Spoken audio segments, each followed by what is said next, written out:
That's Nick. And that's Joseph, and today we're here to talk about Birds of Prey, the fantabulous emancipation of one Harley Quinn, which opens February 7th, 2020, courtesy of Warner Brothers. Who directed this? Cathy Yan. What else has she done? She has done one previous feature called Dead Pigs in 2018. It competed at Sundance and won a special jury prize.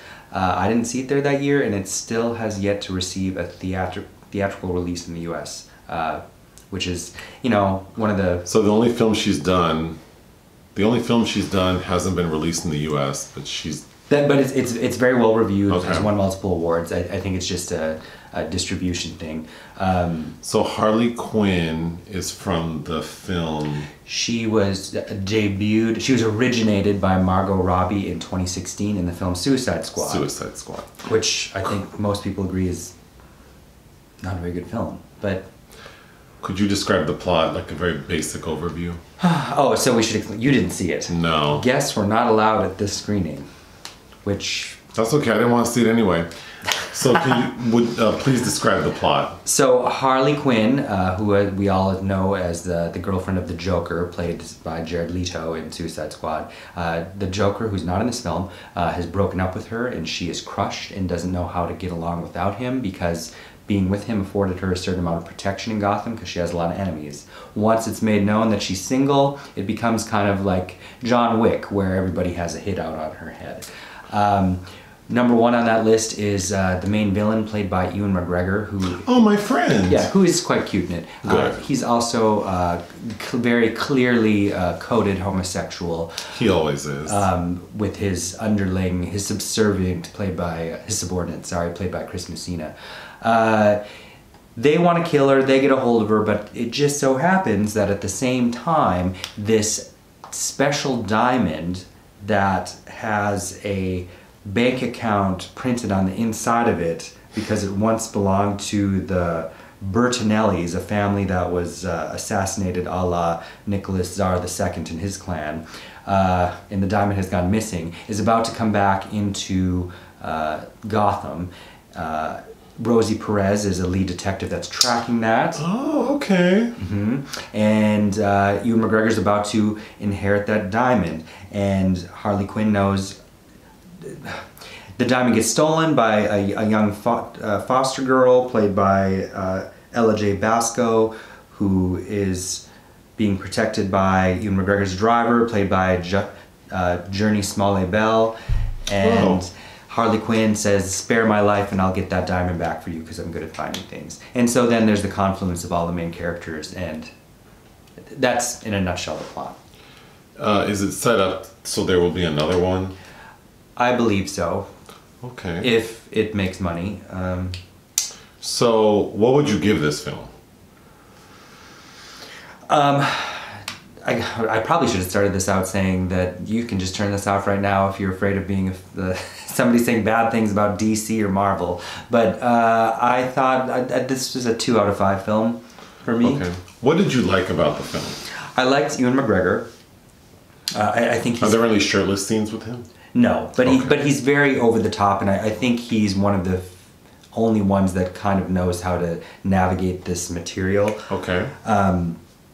It was written by Christina Hodson, who wrote Unforgettable with that Katherine Heigl, Rosario Dawson thriller.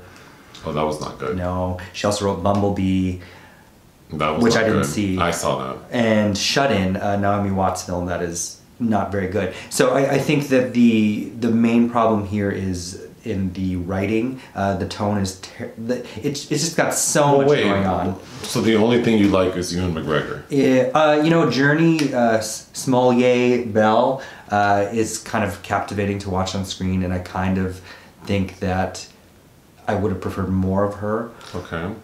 Other than that, Rosie Perez is okay. Does she dance? No. Okay. But that's who I like to emulate when I dance.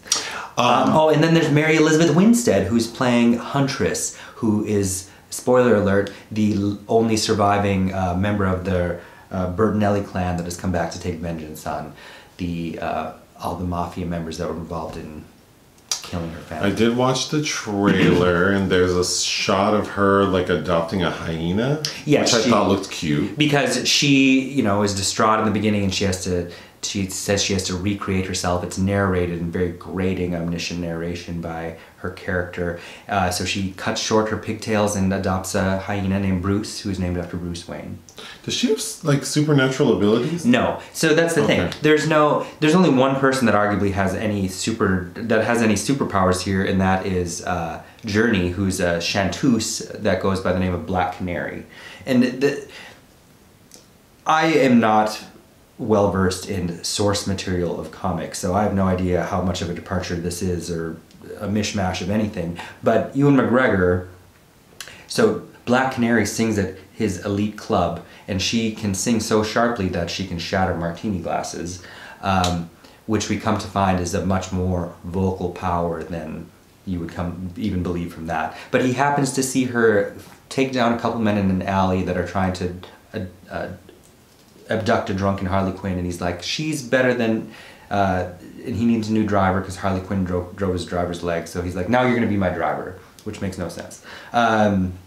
So it's filled with moments like that just, you're not meant to question it, I guess, and I for who the film is made, I believe maybe they won't.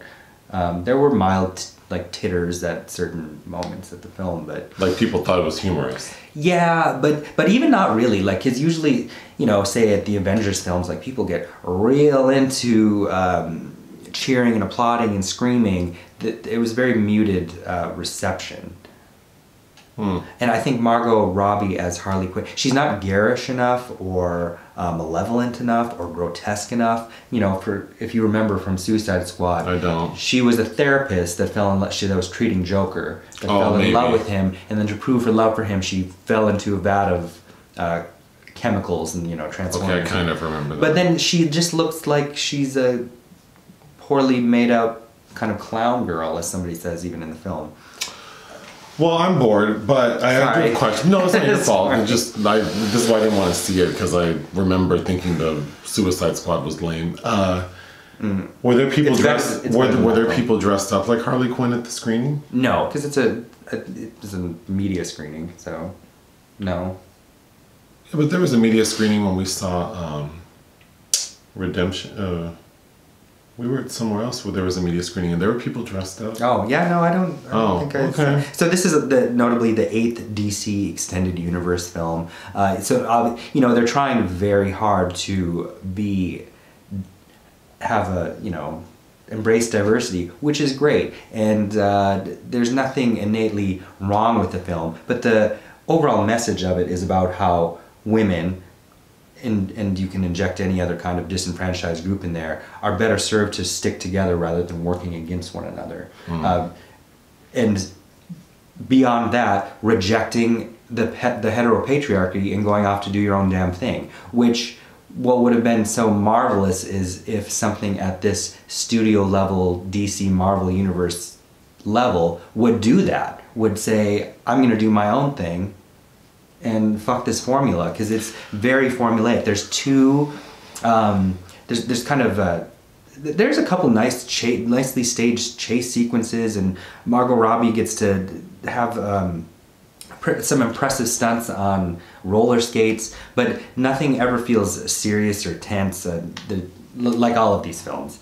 I would love for this review to be under 10 minutes. What were there any? Is there like a spoiler? Like, do they get the diamond? Does she? She obviously doesn't die. No, she doesn't die. Nobody dies. All the violence is rated R because there's a couple F-bombs, and the violence isn't even that grotesque. And the behavior of everybody involved, based on how people seem to be treating each other, and at least in the United States currently, none of this seems really over the top. Some of the soundtrack choices are nice. I kind of liked a Pat Benatar cover that they had in there. There's one sequence where Margot's getting beat up, and she has a fantasy sequence in her head emulating Marilyn and Diamonds Are a Girl's Best Friend. Is that it? Yeah, I don't know. She's just a very tiring character. She sounds like Tweety Bird with a Brooklyn accent. I I wanted to like it more than I did. I know I think there were rumors about troubled production and reshoots that plagued lots of these vehicles, but well, we're over 10 minutes. That's it. That's it. Bye. Bye.